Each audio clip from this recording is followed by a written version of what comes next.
I'm Adrian Seet, and this is Nightline, news making the headlines. Batang Kali landslide, number of victims revised to 92, down from 94. And number of flood evacuees drops, but over 51,000 still at relief centres.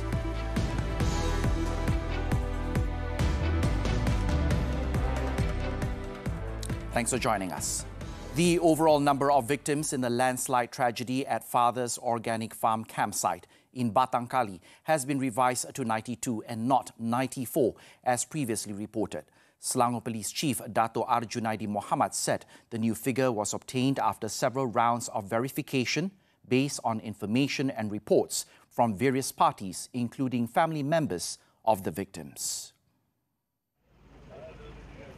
Dato' Arjunaidi said that there was an overlap of registrations at the farm, which had led authorities to the initial total. He explained that authorities actually discovered the error a few days ago, but chose not to rush in announcing it as they proceeded with carrying out more extensive checks. Jumlah yang resmi sebenarnya adalah seramai 92 orang. Kurang 2 orang. Okey? Kurang 2. Jadi, berdasarkan jumlah tersebut yang telah kita jumpai meninggal dunia, yang kita jumpai seramai 30 orang, yang selamat 61, okay, 61, dan yang kita belum jumpa lagi, maknanya ada 1. It was understood that the remaining missing victim was a little boy. Dato' Arjunaidi stated that the total number of victims will stand at 92 unless there are any parties who come forward over their missing family members at the site. However, authorities have not received any new police reports on the matter so far. As for the search and rescue SAR operation, Dato' Arjunaidi said it had been temporarily stopped on Thursday evening due to the heavy downpour. Meanwhile, the bodies of the latest 4 victims to be discovered at the landslide site in Batang Kali were found rolled up in a tent under 7 meters of soil. Hulu Selangor Police Chief Superintendent Sufian Abdullah said the bodies were discovered at about 11:04 a.m. at Sector C near Riverside. Sufian said the 4 bodies were found intact but had started to decompose. So far, authorities have not been able to determine if all 4 were from the same family, as the identification process was still being carried out. Mayat yang kita jumpai ini terdiri daripada 1 lelaki dewasa, 1 perempuan dewasa, 1 kanak-kanak perempuan dan 1 kanak-kanak lelaki. Dan kita tak dapat lagi berapa anggaran, umur dan juga identiti kesemua mangsa-mangsa yang terlibat. The bodies had been sent to Sungai Buloh Hospital for post-mortem and identification. He said the search and rescue SAR operation will continue to focus on sectors A and C. The SAR operation on Thursday began at about 7:30 a.m. involving 128 personnel, 11 excavators and 7 canine dogs. Permanent flood relief centres, PPS, will be set up in areas prone to flooding across the country. Deputy Prime Minister Dato' Sri Ahmad Zahid Hamidi said he has also directed all PPS throughout the country to be gazetted automatically and function as full-fledged relief centres to enable swifter channeling of aid by various agencies. The decision to set up permanent flood relief centres was made by the Central Disaster Committee, chaired by Dato' Sri Ahmad Zahid, as there were several locations that were more prone to flooding. The matter also follows feedback received from flood victims that they were unable to receive aid since only PPS that are gazetted can receive assistance. Saya telah mengarahkan NADMA untuk menggazetkan mana-mana tempat yang digunakan sebagai pusat pemindahan sementara yang tidak digazetkan, untuk secara automatik terus digazetkan bagi menempatkan mangsa-mangsa banjir. Setelah digazetkan, semua bantuan mesti disalurkan ke pusat-pusat pemindahan sementara itu. Ini adalah bagi mengelakkan birokrasi. The Deputy Prime Minister was speaking to reporters after a briefing about the flood situation in Pasir Putih by Pasir Putih District Officer Ahmad Adli Yassin at Sekolah Kebangsaan Jelo, Pasir Putih on Thursday. Also present was Kelantan Menteri Besar Dato' Ahmad Yaakob. In other news, Datuk Sri Ahmad Zahid said all agencies and welfare bodies have been instructed to optimize preparedness to face a possible second wave of floods in Terengganu. He said this was important to ensure adequate supply of food and basic necessities as well as transportation, such as boats. Saya tidak dapat menjamin kerana terdapat permasalahan dari segi putus hubungan. Jalan-jalan yang boleh dilalui tidak dapat dilalui, tapi saya semalam di mesyuarat Jemaah Menteri, saya telah meminta Menhan Menteri Pertahanan untuk memobilisasikan truk di depo bekalan supaya dapat digerakkan ya, di kawasan-kawasan yang sedia mengalami banjir dan juga kawasan-kawasan yang dijangka mengalami banjir, supaya soal bekalan, makanan, soal pengangkutan bot umpamanya, dan soal kesihatan. He said this to reporters after checking on the flood situation in Kampung Bukit Mentok in Kemaman on Thursday. Datuk Sri Ahmad Zahid, who is also the National Disaster Management Committee chairman, said the Defence Ministry will monitor the flood situation in Terengganu on Friday and coordinate all agencies and welfare bodies in the distribution of food supplies and basic necessities. He added that the Health Ministry would also be involved in disease monitoring during the floods and post-floods. In the meantime, the overall flood situation has improved slightly on Thursday night. However, Selangor became the latest state to be hit by floods. More than 51,000 victims were evacuated to relief centres due to the continuous rain, particularly in the east coast states of Terengganu, Kelantan and Pahang. The number of evacuees also increased slightly in Perak, while it remained unchanged in Johor in the evening.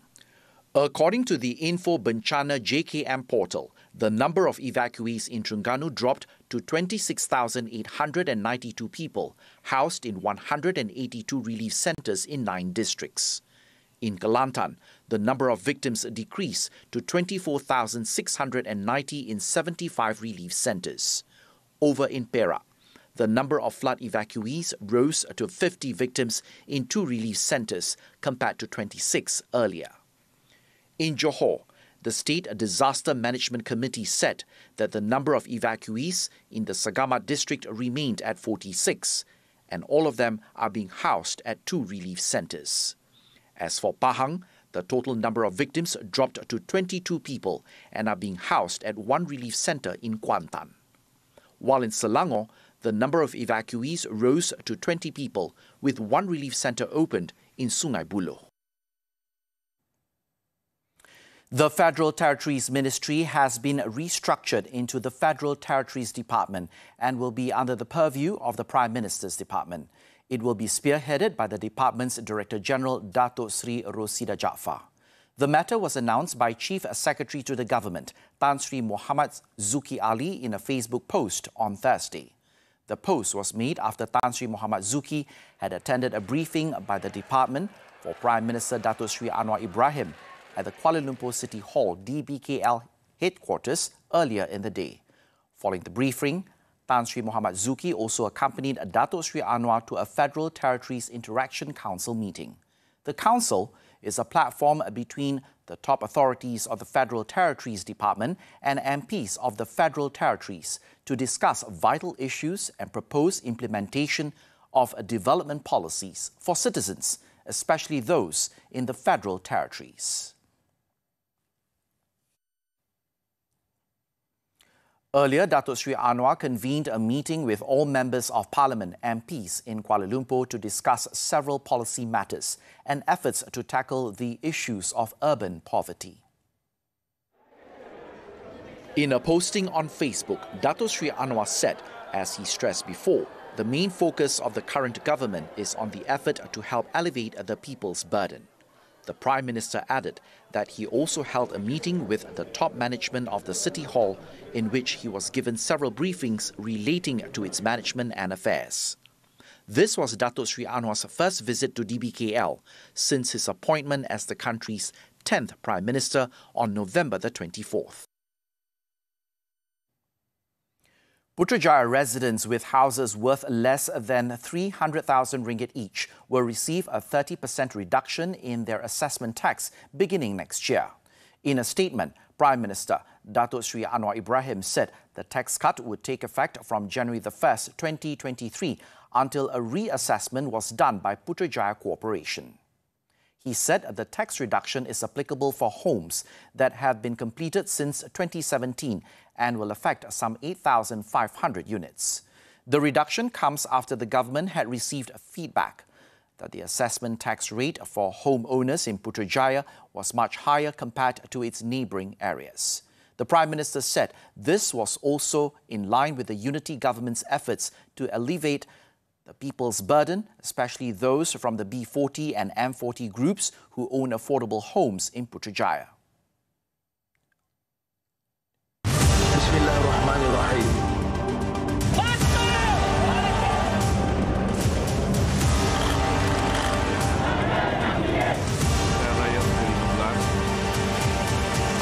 Saya Anwar bin Ibrahim.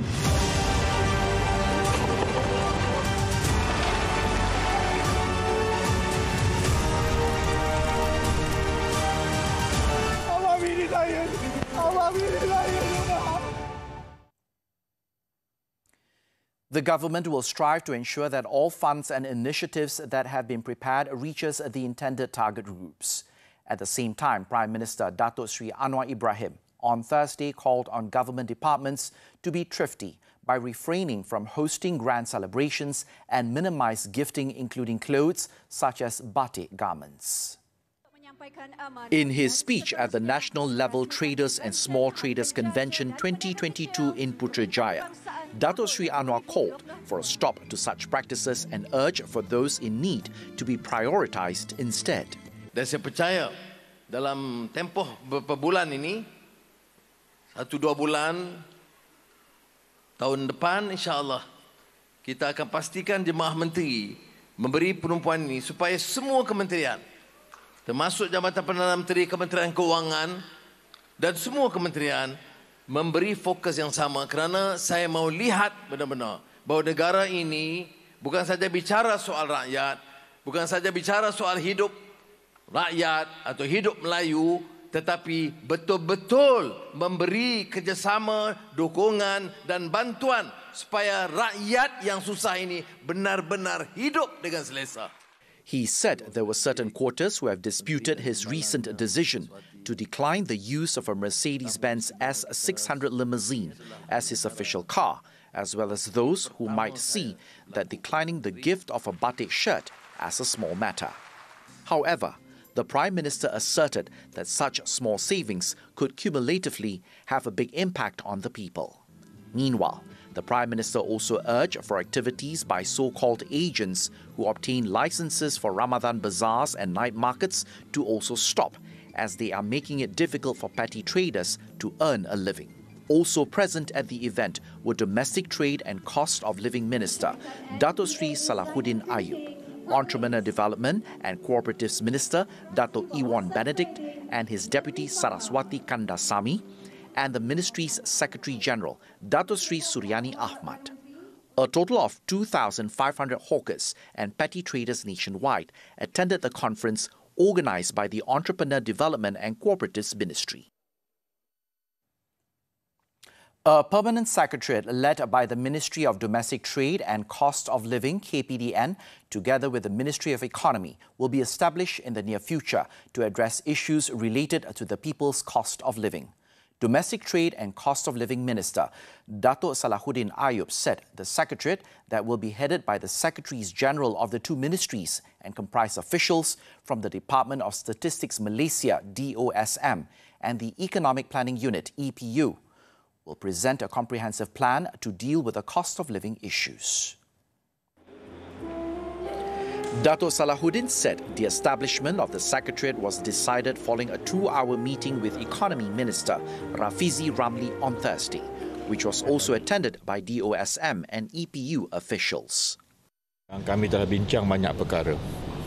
Maka di antara yang dapat kami simpulkan pada pagi tadi adalah bagaimana suatu pelan bertindak yang lebih komprehensif yang tidak hanya melibatkan dua kementerian ini saja, KPDN dan juga ekonomi, maka langkah seterusnya adalah untuk kita mengadakan engagement dengan contohnya dengan MAFS, Kementerian Pertanian dan Keterjaminan Makanan, Kementerian Pengangkutan, Kementerian Perumahan dan ada 11 kementerian yang wujud dalam NACOL juga akan dilibatkan bagi kita menjayakan rancangan strategik.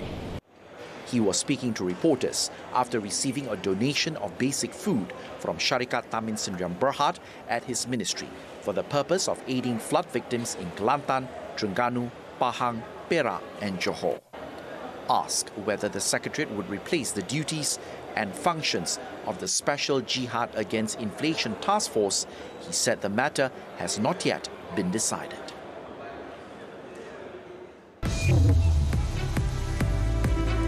Israeli army kills another Palestinian in occupied West Bank. News from the foreign front after this short break. Stay tuned.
Nightline continues. Israeli forces have shot dead another Palestinian on Thursday who was a Palestinian football player for the West Bank Premier League club Kafi Tulkarim. According to the Health Ministry, 23-year-old Ahmad Darakmeh died from very serious wounds as he was hit by live rounds in the back and feet resulting from Israeli army gunfire. It was reported that the killing happened when Israeli forces swept into the eastern part of Nablus to provide protection for illegal settlers who stormed Prophet Joseph's tomb. The gun-toting soldiers then opened fire at Palestinians who attempted to block their passage, wounding 5 men. The shooting came just hours after Israeli Benjamin Netanyahu announced that he had formed a new government, returning to power as the head of the most right-wing coalition in Israel's history. In Colombia, a fuel tank exploded into flames in the Caribbean city of Barranquilla, killing a firefighter who fell during the explosion. Authorities stated the firefighter was identified as 53-year-old Javier Solano, adding that residents living within the area around the tank have been ordered to evacuate. It was said that operations to control the fire could take between 3 to 4 days as firefighters were waiting for the blaze to consume all the fuel. Colombia's President Gustavo Petro has expressed his condolences over the incident, pledging to support the city's mayor, Jamie Pumarejo.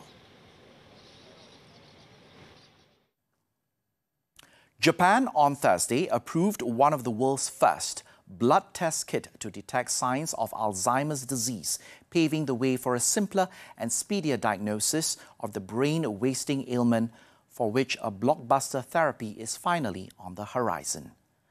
Sysmex Corporation's diagnostic product that measures amyloid beta in the blood, an abnormal protein that jams nerve cells in the brain and is a marker of Alzheimer's, was authorized for use by Japan's health ministry. The blood test kit, co-developed with Eisai Company, will give doctors in Japan an easy, inexpensive and minimally invasive tool to screen people quickly for the disease, which is currently done through PET scans, MRI or painful spinal taps. Last month, data showed a new drug called lecanemab slowed cognitive decline in Alzheimer's patients by 27% across an 18-month period.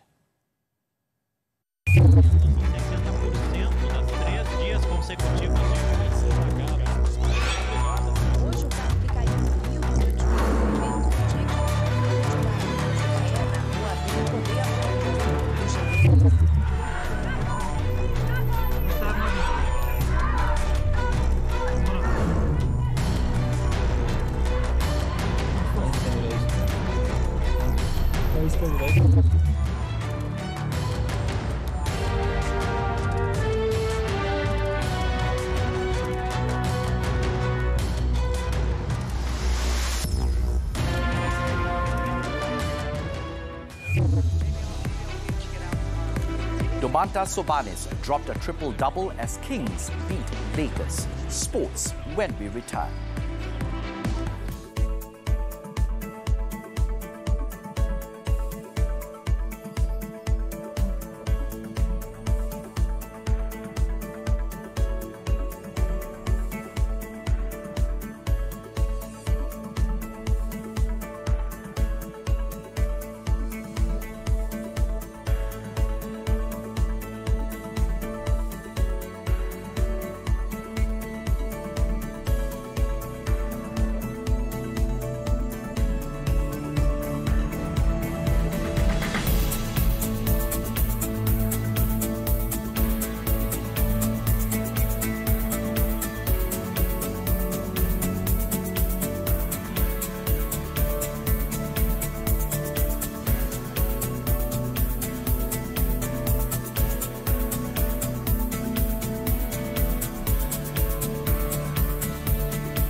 On to sports.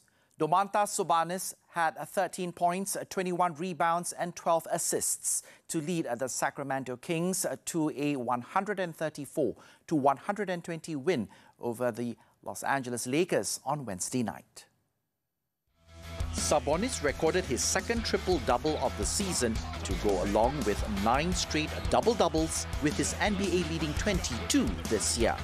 All of Sacramento's starters scored in double figures. Rookie Keegan Murray matched his career high with 23 points. Kevin Huerta scored 26 points and Harrison Barnes added 20. LeBron James scored 31 points. De'Aaron Fox added 22 points and 6 assists. Fox was ejected with 3.09 seconds left in the game after receiving 2 technical fouls. The Kings have consecutive wins over the Lakers in a season for the first time since 2015-2016, when Sacramento won all 4 against Los Angeles. Barcelona and Poland striker Robert Lewandowski became the latest recipient of the Golden Foot Award at a star-studded ceremony in Monaco on Wednesday.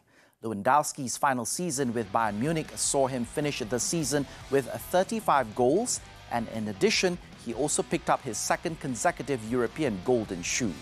The Polish captain has enjoyed a strong start to life in Spain with 13 league goals in 14 appearances in La Liga. Speaking after receiving the award, Lewandowski expressed happiness, adding that it was a huge honor for him.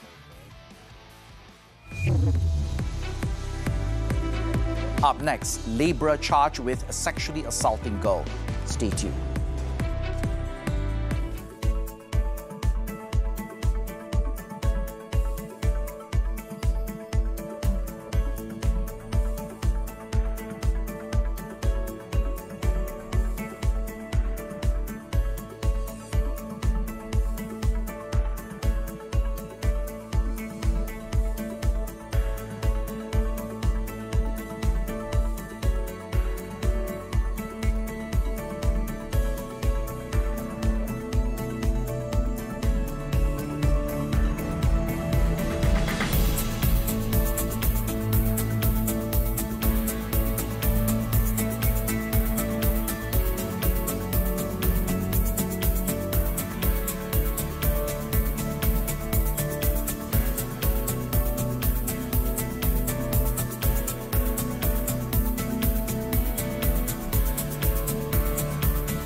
Welcome back.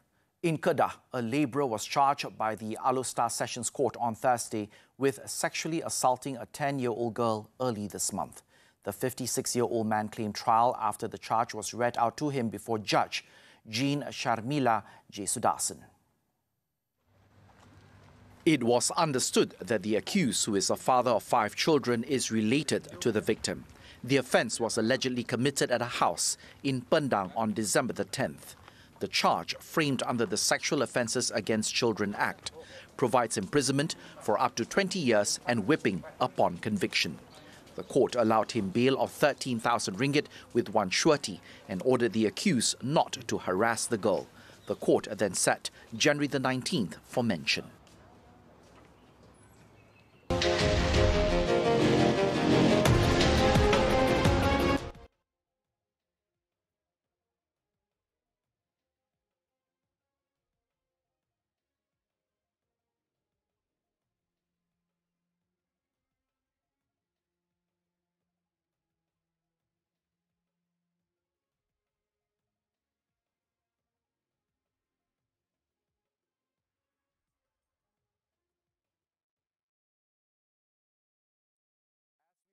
Nightline this time around, let's take a look as thousands of people have taken to the streets of Brighton for the Burning the Clocks parade to mark the Winter Solstice Festival. With that, I'm Adrian Seet. Thank you for watching and stay safe, Malaysia.